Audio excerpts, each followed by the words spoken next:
Dans ce carré de maison sazinois, quelques habitants ont convié leurs voisins à faire la fête entre eux, et ça depuis bientôt 10 ans. L'idée est née un jour en faisant l'opération Choco. J'ai constaté que, en sonnant aux portes, il y a plein de personnes que je ne connaissais pas.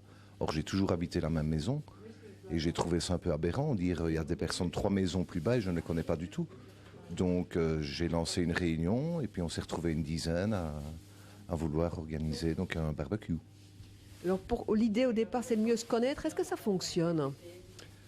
J'ai l'impression, en tous les cas, parce qu'il y a toute une série de personnes dont j'ai parlé juste avant, donc que je ne connaissais pas du tout. Maintenant, je vais dire, fût-ce que certains moments, on se croise en rue, eh bien, on s'arrête, on discute un peu, quoi.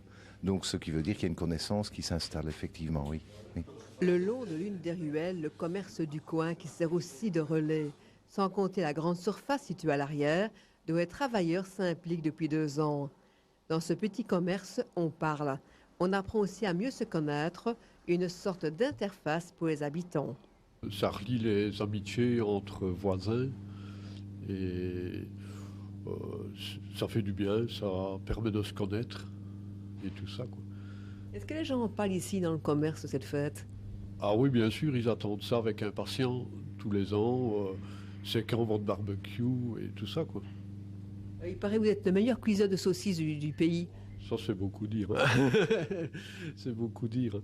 Mais enfin, non, ici, tout le monde vient avec sa viande et le cuit soi-même devant un barbecue et voilà. Une fête donc basée sur la simplicité, un barbecue en commun, un jeu de quilles, de la bonne humeur, juste envie de connaître ses voisins, de boire un verre ensemble. L'école de musique située dans le quartier s'implique également.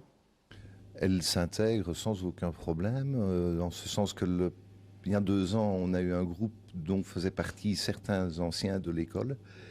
Et donc, je vais dire naturellement, les étudiants actuels ont suivi et étaient très nombreux, effectivement, oui. De là, personnellement, j'ai fait connaissance avec eux et maintenant, on se voit très régulièrement, oui. Cette idée de faire des choses avec la simplicité et financièrement, il y a moyen de se débrouiller avec peu de moyens. Il n'y a pas le choix. Donc, on est parti avec 0 francs, 0 centimes. On ne demandait aucune participation, vu que chacun a mené ce qu'il voulait. Mais maintenant, on va chercher du matériel. On fait venir un groupe. Donc, il a fallu trouver de la finance. Et la finance, on a fait une tombola pour commencer. Et maintenant, je vais dire, il y a la recette du bar qui permet de vivre. Oui, C'est quand même toutes des bonnes volontés. absolument. Ben oui. Ça, on n'en sort pas. De toute façon, on ne sort pas de là. Il n'y a pas le choix. Prêt à tout pour s'amuser. Il semble, oui. Il semble.